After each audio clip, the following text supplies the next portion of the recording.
So the speakers for today are the founders of Perimeter, and that is Bailey Farren and Noah Wu. Okay? And what was really, through today's talk, you're actually going to hear about their life story, so I'm not going to do this extensive bio, but what's been really super exciting is I remember Bailey talking about this idea maybe 4 or 5 years ago when she was working at boot camp. I was like, oh, nice. And then guess what? I pop up, and guess who's in the Forbes 30 under 30? Bailey and Noah and Perimeter. And what they're doing is simply amazing. For the boot camp students, you already heard Bailey give a shorter talk. She's going to give a talk, but we're going to actually have a much longer time with her and her co-founder to dig deep on how they built the company, and also how much bickering they do as founders. And they're bears, okay? So, thank you. And Bailey, do you want to come up? Yeah.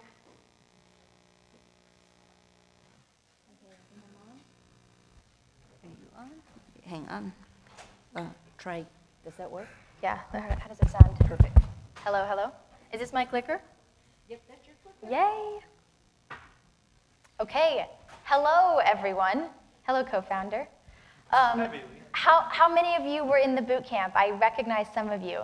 Yay, okay. And how many of you in the class actually want to be founders at some point? Great. Anyone already a founder, already running a company? Cool, a couple of you. And how many of you are here for the certificate? Nice, okay, founders, look around. These are the people you might need to borrow money from someday. So the syllabus people and the folks for the certificate. So tonight I'll give you a little bit of background on Perimeter and our story and why this whole thing got started, and then my co-founder and I will answer a ton of questions. So super happy to be here. Before I get into the story of how we started and why, I'll tell you a little bit about what Perimeter is. So we have built a mapping platform that is designed to help first responders share information with each other and with residents during natural disasters. So we started the company with fires in mind. However, you can see from this photo from a few weeks ago that we're deploying the platform not just for wildfires, but for all types of incidents, and most recently for floods. So when I came to Berkeley, starting a data-driven disaster response company was not at all on the horizon. I transferred here as an art practice major from a junior college and quickly switched to rhetoric right after orientation. On my first day of rhetoric, I met a student who had just finished an SET program, one of the summer programs called EIA. Do we have any folks who did EIA here or thinking about doing EIA?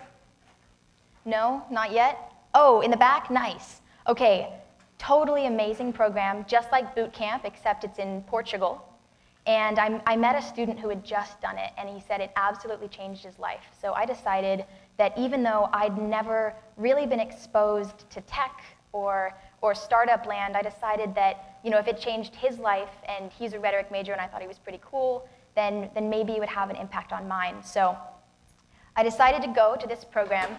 And I had no idea when I went that I would be meeting some of the most influential people, not just in my life, but in the life cycle of the company that we're running right now.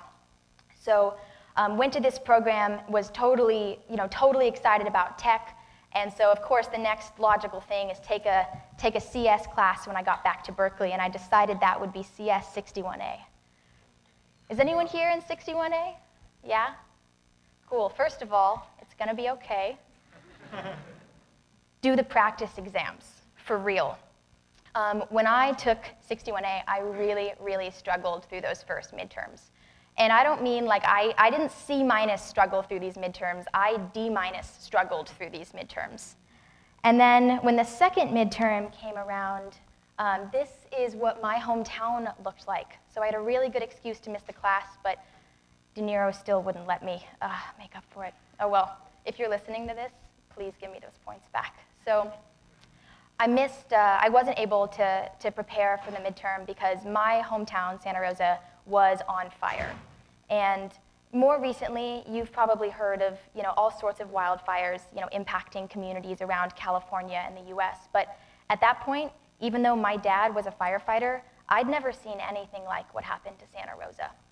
And so during that incident, I had to leave Berkeley to go and help my mom evacuate. She'd just had a major surgery and she wasn't able to get out on her own. So my brothers and I drove up to go help her get out. It was such a disaster, not just in terms of the fire, but in terms of how little information we actually had to make decisions that could save our lives.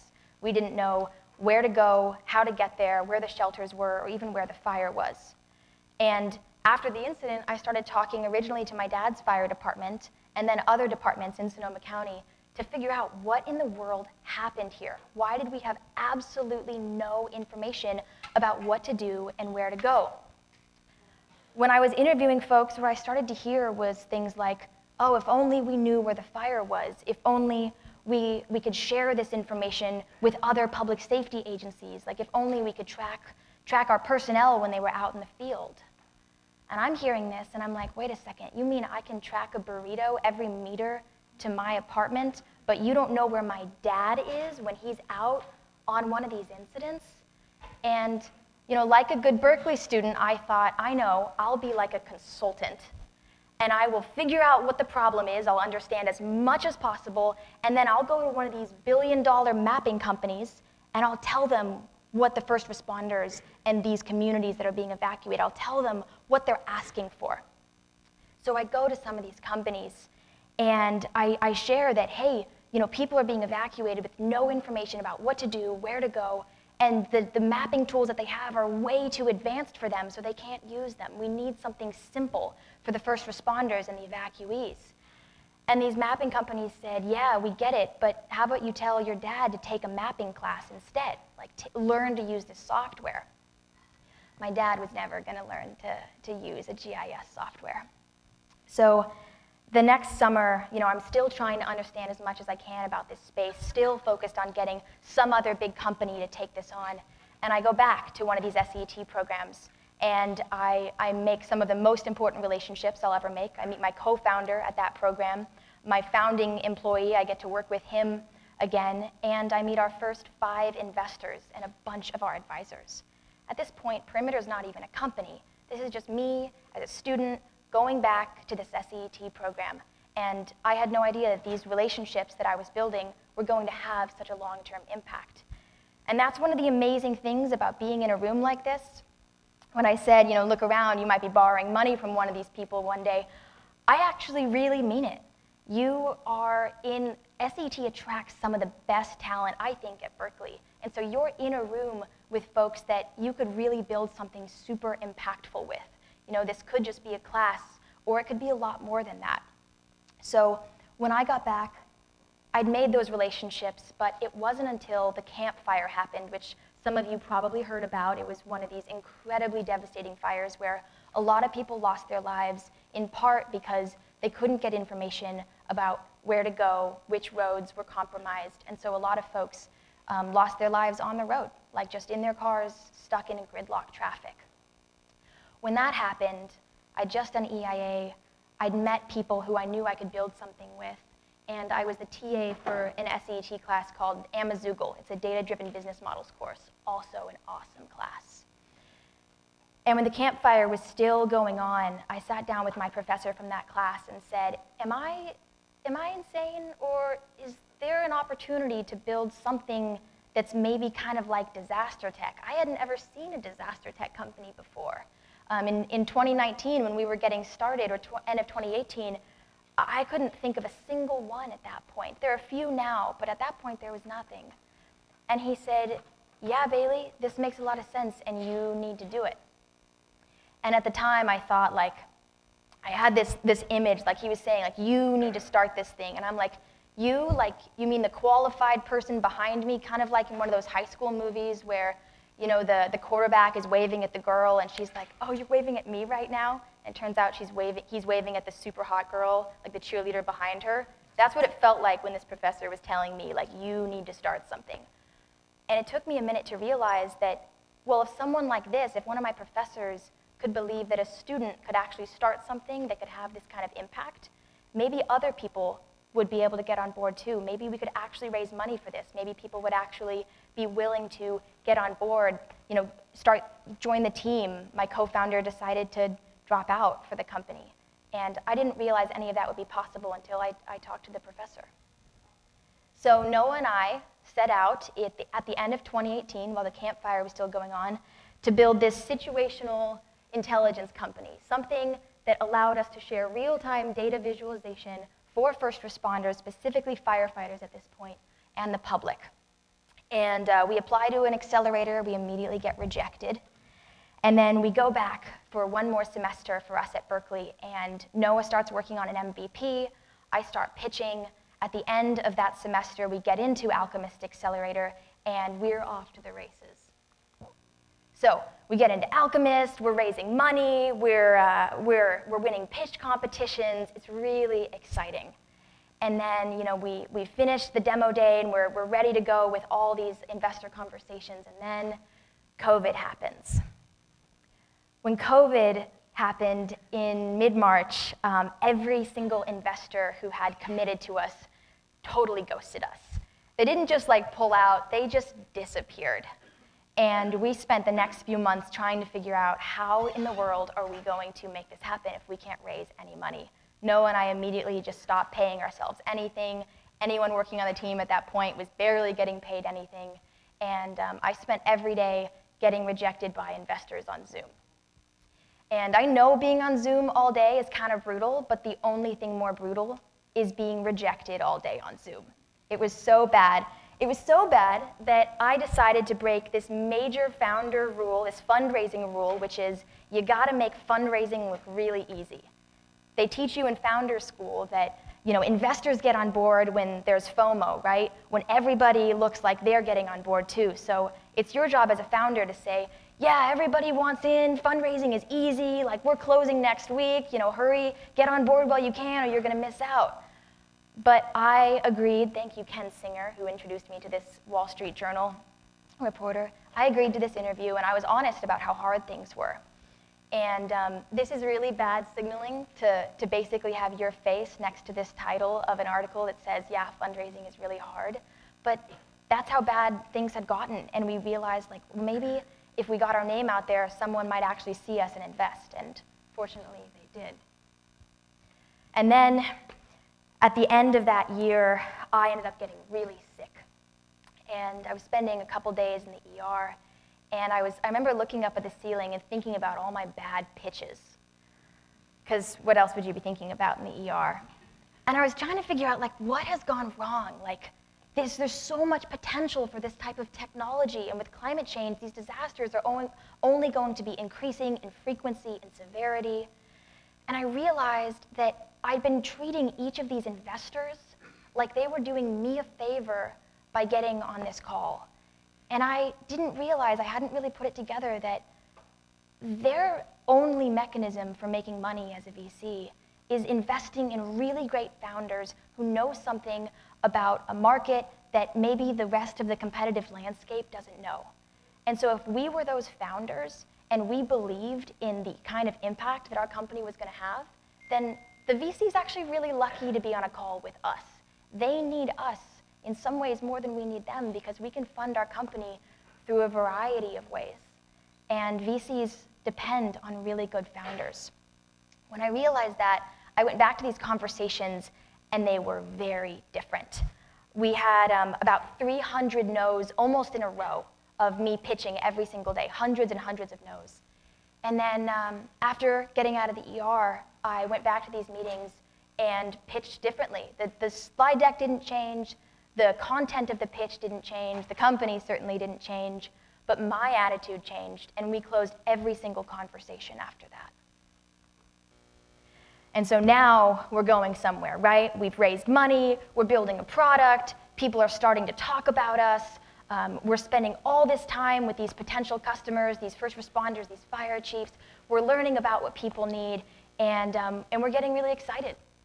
And then I finally, we finished the version of the product that's ready to get into the hands of these potential users, and nobody's buying.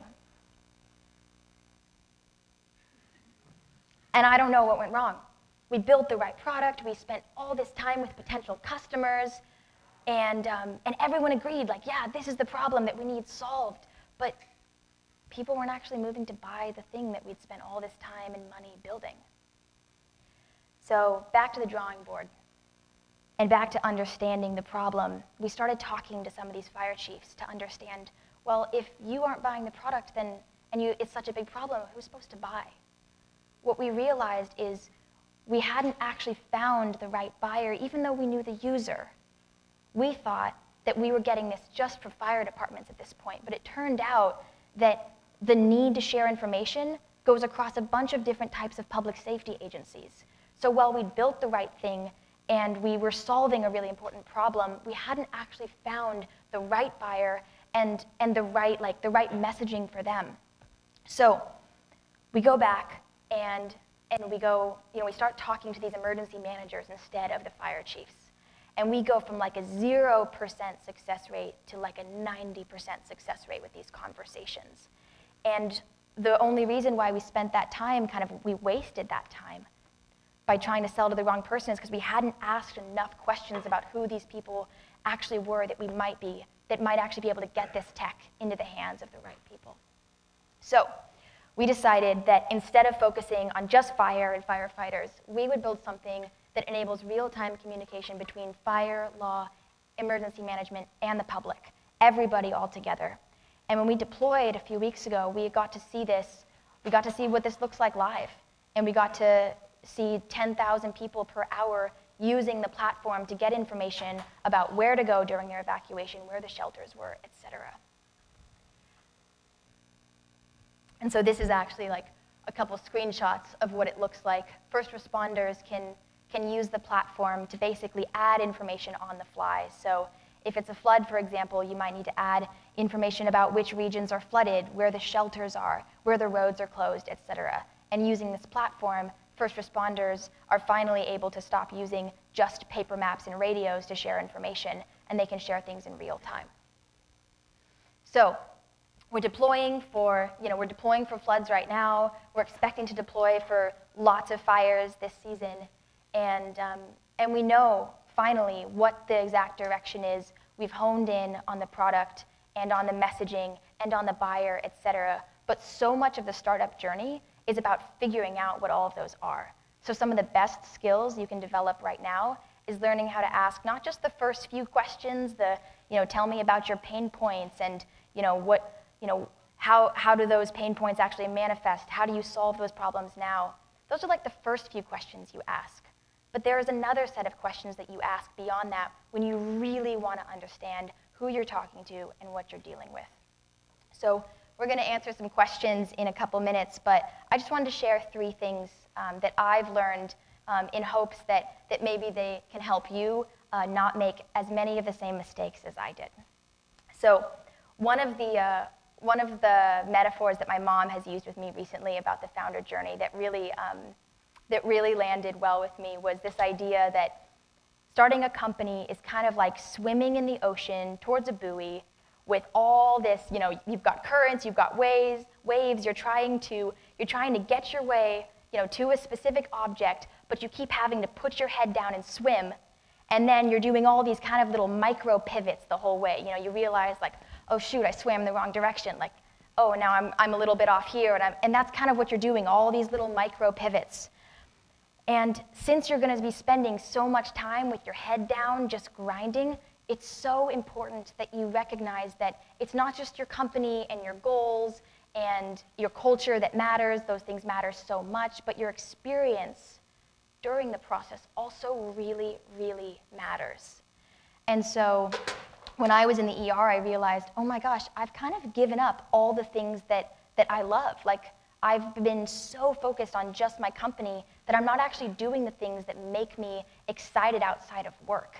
And so if you're choosing the kind of experience you want to have as a founder, as a Berkeley student, that's what's really going to shape you. And when you're done with college or you're done with this company, your experience is the thing that's going to have instilled the person that you are now. And so as much time as you're spending, choosing what you're building and who you're talking to, you got to take the time to figure out, how do I actually want to feel during this? and set up those conditions to make sure you feel that way. My co-founder is a lot cooler than I am, and so some of the conditions that improve his experience involve living in the Alps and snowboarding on a regular basis. I'm just happy that I have a rock climbing gym close by. But those things really matter. Another thing that I learned is, as someone who has a tough inner critic, I think a lot of Berkeley students feel that way. When I started, I kind of used to beat myself up for any time I sucked at something. And when you're a founder, you're wearing so many hats that you suck at so many different things all at once. And I don't know if folks here have ever seen boxing or if you are a boxer, but you've probably noticed if you've seen any boxing match ever that there's someone in the corner who's responsible for cleaning up the fighter when they get a nasty blow. And if the fighter is bleeding, they can't actually get back into the ring. And so it's really important that that coach gets them taken care of, cleans them up, pumps them up, and sends them back in. And I think that the founder in this case, or like all of us, like we're the fighter. We're the one who's going into all these conversations. We've got to handle tons of rejection. We have so much to figure out. Nobody's qualified to do any of this. And then the voice in our head or the story that we tell ourselves, that's the coach, that's the person in the corner. And so the person in the corner, like, can you imagine if you'd just taken a blow and then you go to get cleaned up by your coach and they lob a punch at you too, just for good measure? That's what happens when we give ourselves shit for not being perfect all the time. And so one of the things that you can learn that can have such a big impact on your experience is to start paying attention to that story that's running in the back of your head. There's this idea in Stoic philosophy that it's not events that impact us or that disturb us. It's our interpretation of those events. And so if you are able to take care of that story and recognize that sometimes you have to be your biggest advocate and you have to be the person who kind of makes sure that you're still going when things get really hard, you got to be that person as opposed to someone who's just kind of continuing to lob blows your way when you really need everything you can to stay in the ring. And the last thing is, most of you in here, I assume, are students, and if you're not, nice. Good for you for showing up to class. You're all going to be underestimated, some of you more than others, when you show up to a VC pitch and you're asking for money, or you're asking for a job, or you're trying to get someone who has a lot of experience to give you, the person with not a lot of experience, something that you want. And so if you're asking the right questions, if you're going above and beyond in terms of answering those questions, then you're going to become the expert you need to be in order to do things that people think can't be done. When we started Perimeter, everybody told us that this was impossible. You were never going to get all these people to agree to something, let alone buy it, let alone use it, let alone love it. And so we needed to become the experts in the space that could say, well, this thing has to exist, so we have to figure it out. And being able to actually witness a deployment and see people use the product and see people love it is such a good reminder that a lot of the things that people say are impossible, they say are impossible because they're looking at a specific set of conditions that they don't think are going to change. But if you can change those conditions, if you can build those relationships, if you can really get to know this buyer, then what may have seemed impossible is actually totally doable. And then, in terms of ignoring the rules and being underestimated, that might seem like it's a disadvantage, but actually I think that being naive when you're a founder is a huge advantage. Because if you really knew how hard something was, you probably wouldn't try to do it. So when someone says oh, well, the issue here is you're inexperienced, that can actually be, they don't mean it as a compliment, but that might be one of the greatest advantages you have in order to actually do something. Because all of us see problems every day with the world, and we know, it has to be different than this. It could be so much more beautiful than this. And if you're actually not aware of what kind of Sisyphusian, uphill battle it would be to make that change happen, you might try to do it. And if you try to do it, you might actually succeed. The last thing I'll share is, on this topic specifically, there's this, I love stories about athletes who do things that people thought was impossible. And the one who I've been really obsessed with right now is this this guy named Cliff Young. He's in his 60s, and he was running an Australian ultramarathon. It was more than 500 miles, and he shows up. He's a farmer, and he's a shepherd, and he shows up to this huge race, and all the other runners are decked out in their Nikes and their Adidas, and they're ready to go. He shows up in boots, and they start the race, and nobody takes this guy seriously at all. No, everyone wonders why he's actually trying to do this. And he's not even running, really. He's just kind of like doing this weird shuffle thing, but he's going. 18 hours in, all of the runners stop to sleep, because that's how you run this race. You run for 18 hours, and then you sleep for 6. But Cliff didn't know the rules, so he didn't sleep. And so everyone, they stop 18 hours in, they get some sleep. This is not an anti-sleep presentation. Please watch Matt Walker's TED Talk about sleep. Stop pulling all-nighters. Really. But Cliff, 18 hours in, doesn't sleep, and the other runners think, like, well, he can't keep this up for the whole race, right? And so 18 hours later, they all go to sleep again, and Cliff keeps shuffling.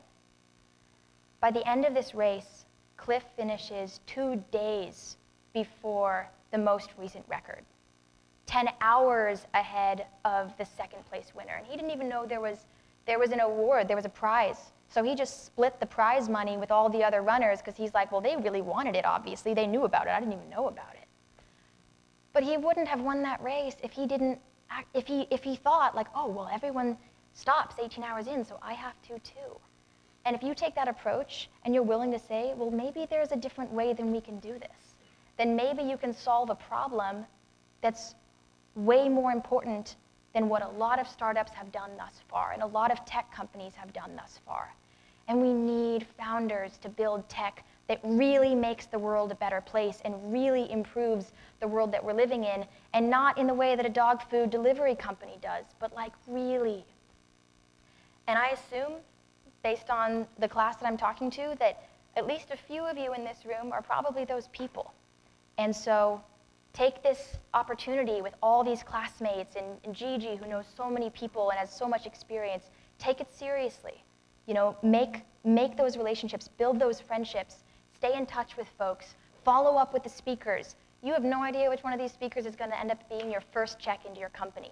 And that first check takes you from, we could maybe do this, to, oh my God, we're doing this.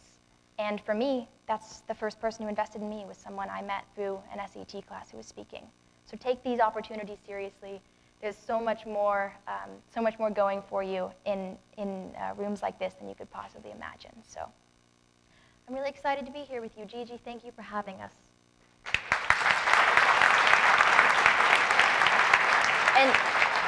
And if you're not starting a company right after you graduate, please apply to work at Perimeter.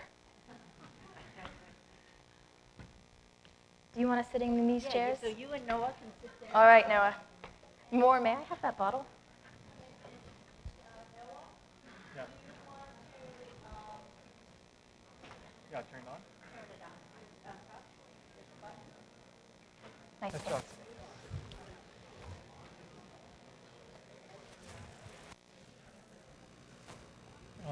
Should be on low. All right. Does it work? I think so. All right. Good. Fantastic.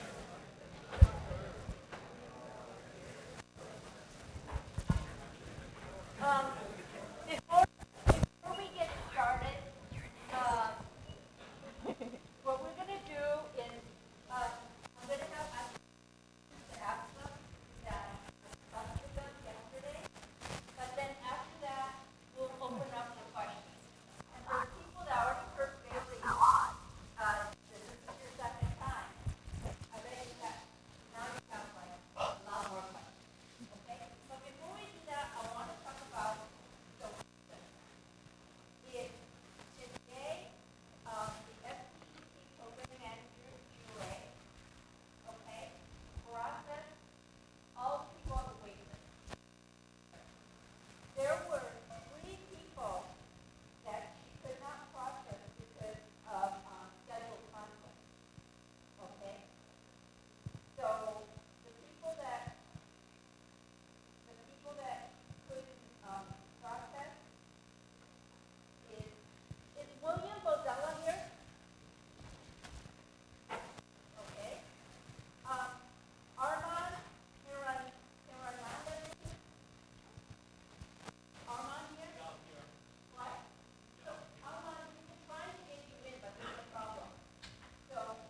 Step up and down. Okay, so here's the thing, Noah. How in the world did you meet up with Bailey, and how did you get stuck into this world of firefighting? Yeah.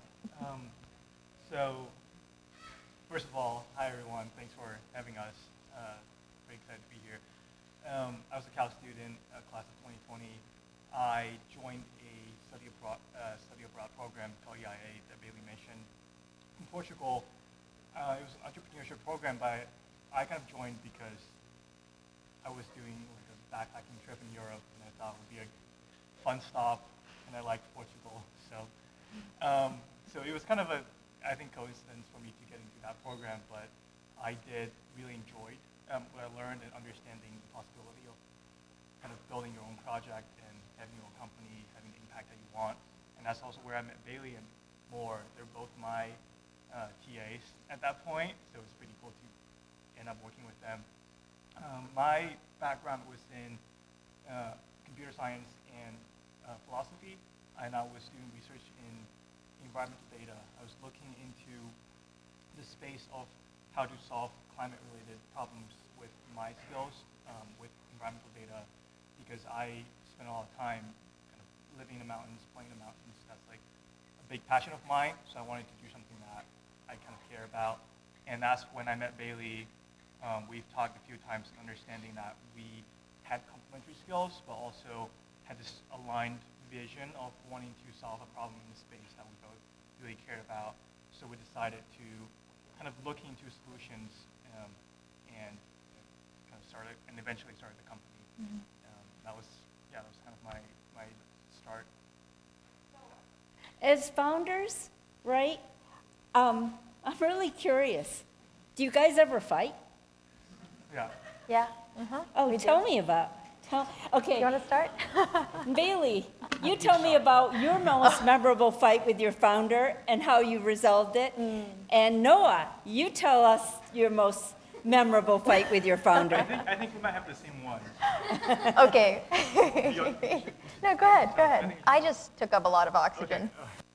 Yeah, the most memorable fight that we had or disagreement was that this is pretty early on. I think maybe 1 year into starting Perimeter, we were exploring different solutions that could help with the wildfire problem, and we were developing some software MVPs in a space that could potentially help firefighters and fire departments. And obviously, both Bailey and I, but maybe more so Bailey, were talking to a lot of different fire departments, different state agencies about potential solutions.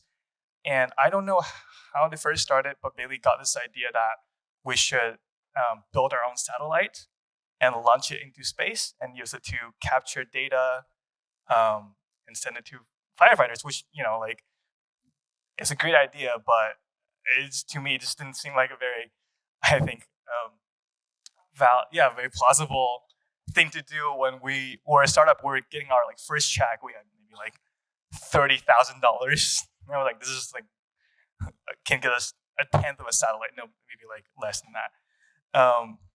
But I think Bailey insisted on doing it, and we eventually kind of came to this compromise that we would explore that option. We were talking to a number of folks from Cal that were expert in that space, and to leverage their knowledge and help us figure out how plausible this solution would be to have a microsatellite in the space and use that to kind of feed data into our software. And it turned out to be not plausible. So I told you so. But it was one of those things where it really kind of helped us understand how we communicate and how we resolve conflicts, and kind of got me some street cred for being right in the first place. Okay. Yeah. And I think it was a really helpful thing for me to learn with my co-founder early on that he totally disagreed with me, and I was totally insane to think that we were going to be launching satellites and building this software with $20,000. But he still went along with it. he still said, listen, I totally think this is insane, but like at the end of the day, it's your call. And that's amazing. And because of that, he has like just kind of infinite get out of jail free cards with me. Like I assume he's right about things in a conflict, and I think that's probably been really good for us. And I know that even if we disagree, you're still going to be my co-founder, and we're still going to like have something to move forward with. And I think that was so telling of his character right off the bat.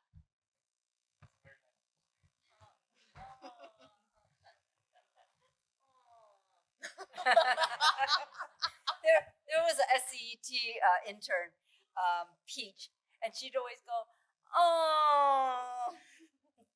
So, how did you guys hear about being selected for Forbes 30 out of 30? I don't remember. What? That's funny. I heard about it from Noah. Noah heard about it because he got invited to the Forbes 30 under 30 Slack channel. So he checked his email. He's living in the Alps, so he's awake before I am. And he sees this email and texts me a screenshot of it that's like inviting you to meet all the other Forbes 30 under 30s.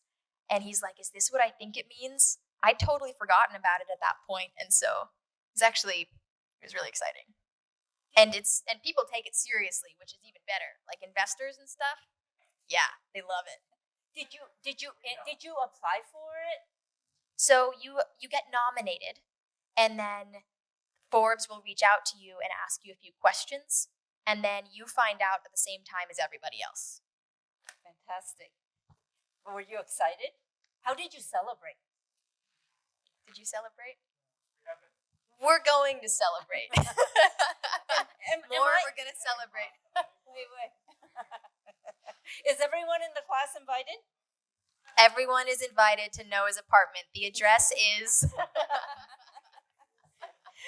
So...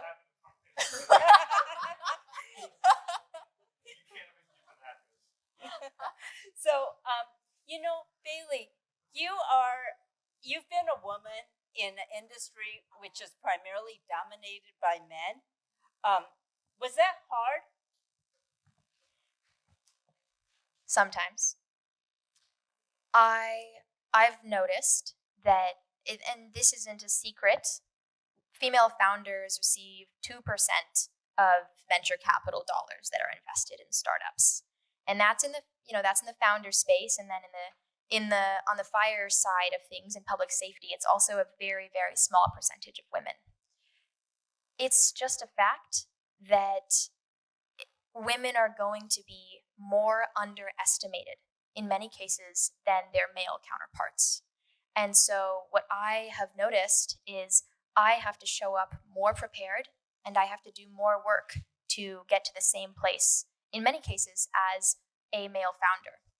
And that can be a big challenge, but at the end of the day, it's good for your company if you have to, show more traction in some ways. And so it's not fair, but I think as women and as people who are really underestimated, showing up and just choosing to be the most prepared person, knowing that, it's going to be a long time before things are equal and things are fair. But doing the very best you can with what you have, I think, is always the most strategic way forward. So do you have 3 insightful tips for the women in this class that will help them as they go and try and be founders too? Yeah, that's a good question. So when I was first starting to pitch and try to raise money, I asked my accelerator, I asked folks, what are the things that women are, what kind of critiques are they given that men aren't? And one of them has to do with inexperience. And so it's more common that a woman will get a critique about being not experienced enough, way more so than a man.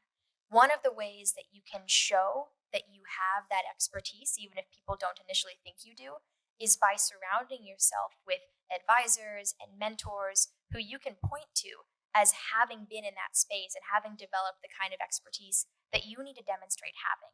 And so something that made a really big impact for us when we were fundraising was having a really good board of advisors. I think this is true for women, but it's true for everyone. Like, if you recognize opportunities to get mentorship and you build those relationships, they're going to help you in everything that you do, whether it's getting a job or raising money, etc.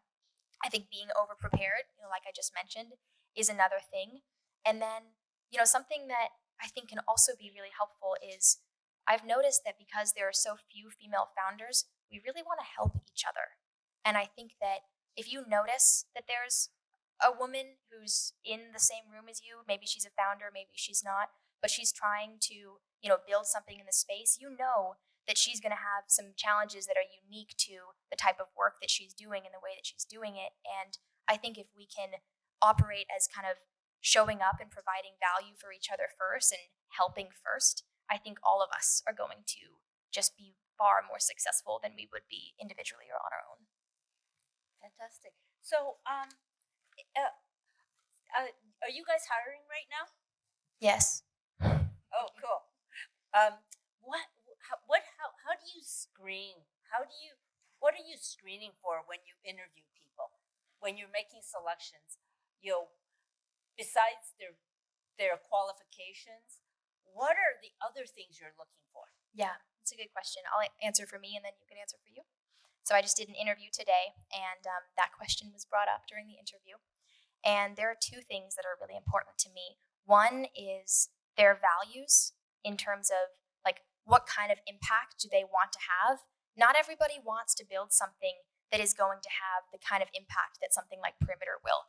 And it's a hard thing to do. Like, if you really want to build something that's going to have an impact in climate, have an impact on people's lives and livelihoods, and that drives you, truly drives you, then you're going to be willing to get rejected or deal with all these obstacles. You're going to have way more stamina to deal with those than if you didn't really care about that kind of impact. So one, having the values that are aligned with what we want to do. And the other thing is, I think the kind of people that we look for are people who really like hard problems. I think one of the reasons that even a few years into Perimeter, I still feel like I'm kind of in the honeymoon phase with it is because it's really complicated. And if we can solve a problem like this that everybody said couldn't be solved, there's so much more we can do beyond that. And so when people are excited about hard problems and they're all in on something like that, then I think they're the right person to work with us. So I would say Bailey kind of covered the most important things, which is your being passionate, and being proactive, persistent. I think these are all really important qualities, especially in the startup setting.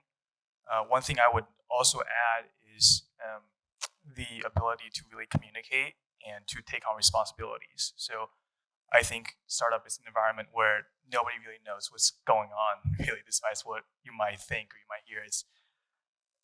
I think everybody sucks at everything and nobody knows anything. So if you're the type of person who can take charge, willing to communicate, willing to learn, and willing to and want to take on responsibilities, I think startup is the right environment for you.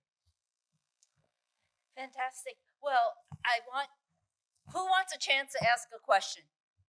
Okay, why don't we do that? All right. Your hand went up first, so go ahead. Stand up. Yeah, put yourself out there.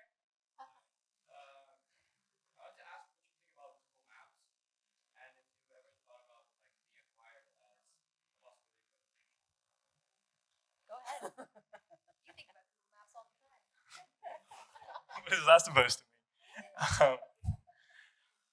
mean? Yeah. So I think there might be two parts of the question. So, are you talking about Google Maps as potential solution or integration, or just as a company to acquire us?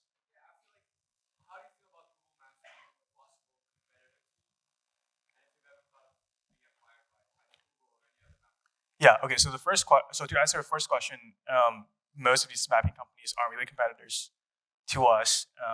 They are pretty much focused on consumer capabilities, which are great. I use Google Maps. I don't use Perimeter to route myself to here. But what we kind of provide is this very, very different set of feature that is focused on data processing for particular climate data, disaster data, and also building a lot of feature access control that's needed for public safety, because they need a complete different set of like rules and compliance. And most of these companies that are consumer facing are not going to go into that space, so we don't see them as a competitor. In terms of acquisition, we haven't thought too much about it. I would say our biggest goal whenever we talk about it is focused on the impact that we're going to have. So obviously, if we were to partner with companies like Google Maps or Waze or Apple Maps, that can really get the message out when a department is trying to kind of publish information to their communities. And for us, there is a strong synergy. And there are also other companies in the government space, the GovTech space, that we see as potential partners that we can work with to just make sure that as many people can use what we've built as possible. And that's like kind of our main focus. Do you want to ask? How about the acquisition part? Would you be open to being acquired by Google Maps? Yeah, so as I mentioned, like we're definitely open to these opportunities. So for us, it's really measuring what is the best way to have the biggest like end result and impact. Fantastic. Yeah. Thank you. All right. Back there, stand up.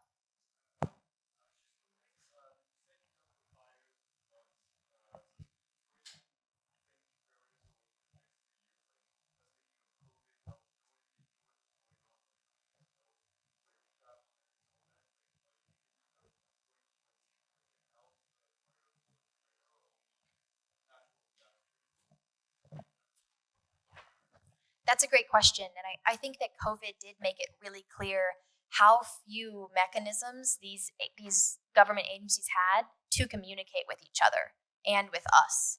I think the challenges that we're most interested in solving right now are very much tied to things like natural disasters. However, a lot of the agencies that we're talking to, they also need better tools for sharing information during things like mass shootings, etc. And so we started with this climate focus, but we want to make sure that the platform is something that can be used for any kind of emergency that these different public safety agencies need to respond to. And they respond to all sorts of things. You know, it's not just fires and floods, like you said. It's shootings, it's hazardous material situations, it's car crashes, etc. There's so many things. And so right now we're focused on that real-time component and response. But in the future, we want to get a lot more into things like predictive modeling, so that these agencies not only have resources to share information during the incident, but they can also be prepared in advance of something happening. They can do work to mitigate the impacts of a potential fire or flood, and then they can also be aware of the most likely trajectory of a fire as it spreads. And so, starting real time and then extending our reach from there to get more into the predictive element is, I think, where we're going. Yeah. Lucas? Hi, Lucas.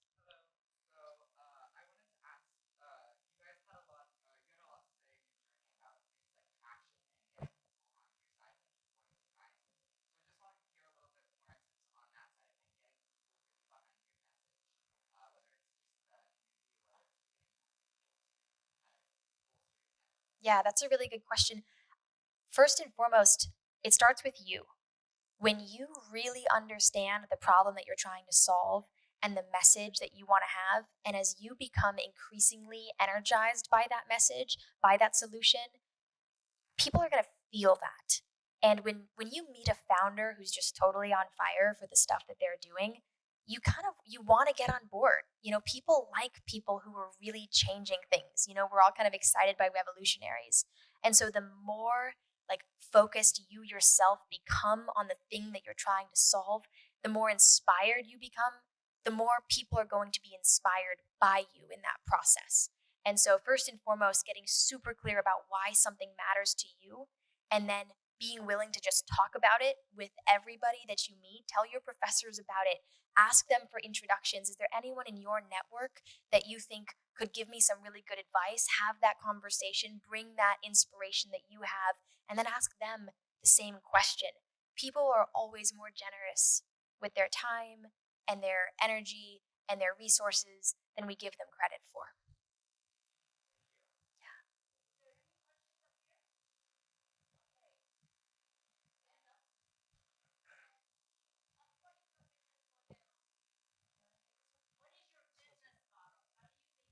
Yeah, so we sell to county governments, and we're a SaaS platform, so they pay us yearly to continue accessing the platform. So we're like enterprise tech, except we sell to governments, so B2G. Yeah.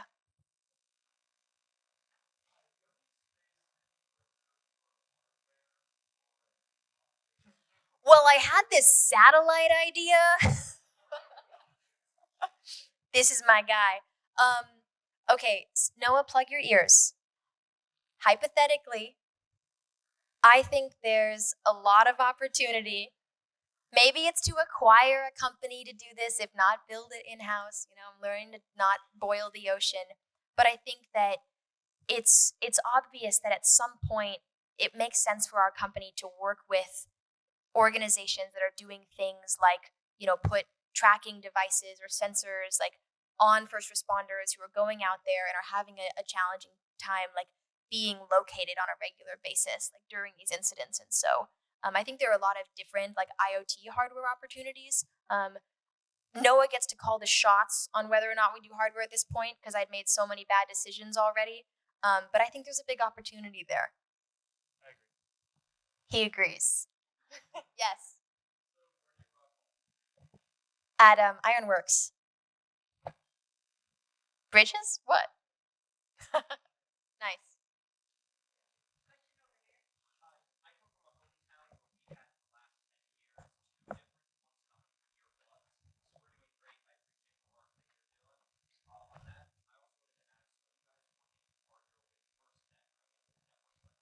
Yeah, really good question. So, first of all, where's your hometown? Hey, before you run, let's talk after. Okay? Awesome.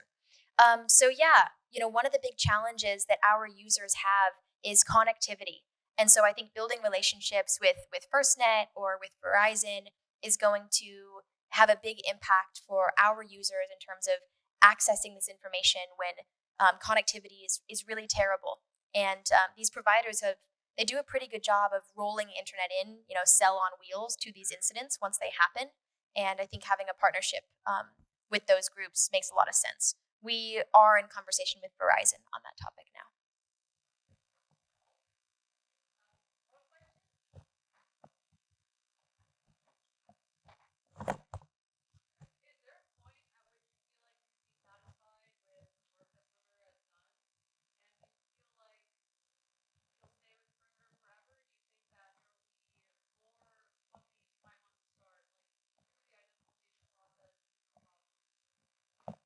Yeah, that's a really good question.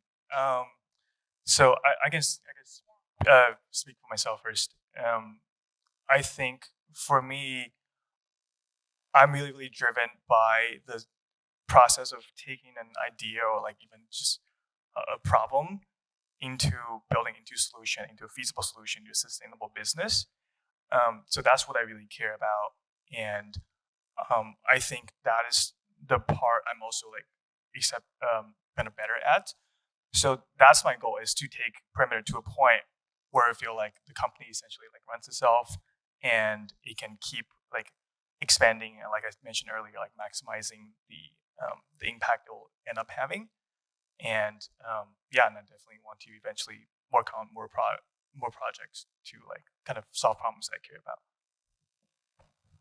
I have a very similar answer. So I get really excited in the chaos phase where nobody has any idea what's going on or how to build something. More you nod because you're the same way. And so I love that 0 to 1 phase. And this stuff is really exciting to me.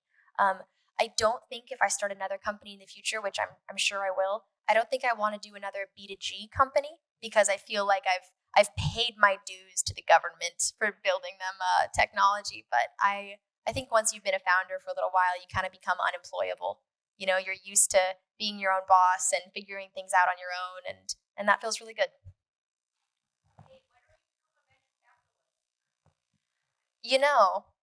I think we'll probably all end up being angel investors, but VC is totally not my thing.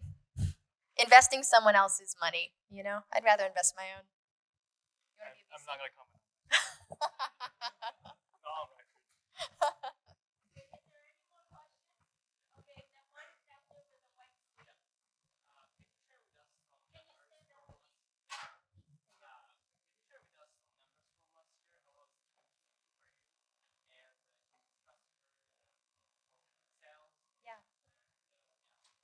Yeah.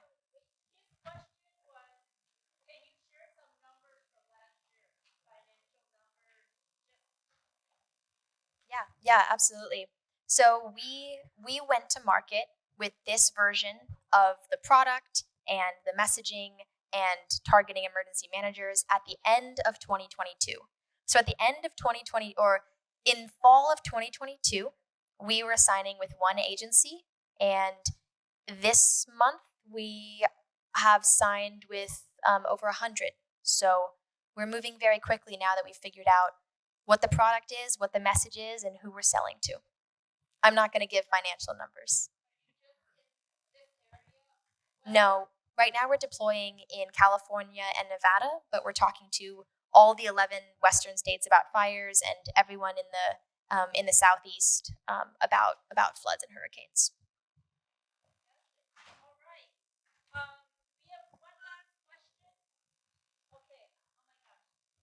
Ethan.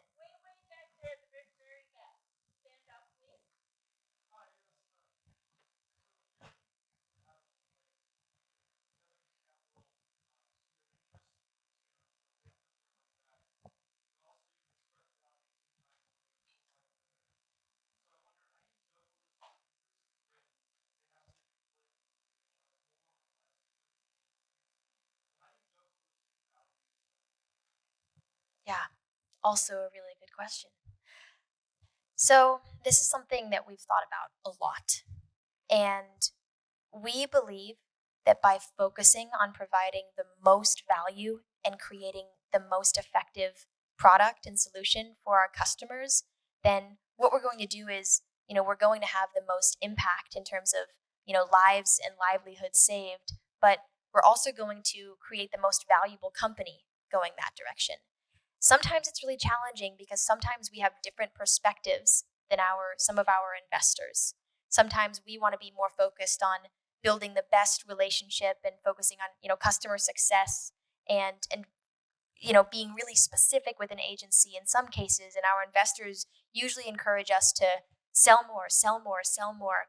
And it's the founder's job to be that expert, to know what the best thing is for your customer. And so we've decided that sometimes, not going after as many as possible is actually going to be what our users need and what the most valuable company is going to be.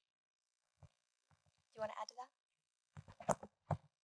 Another thing I think is really important is for us to also do our screening of who would invest, whose money we're taking.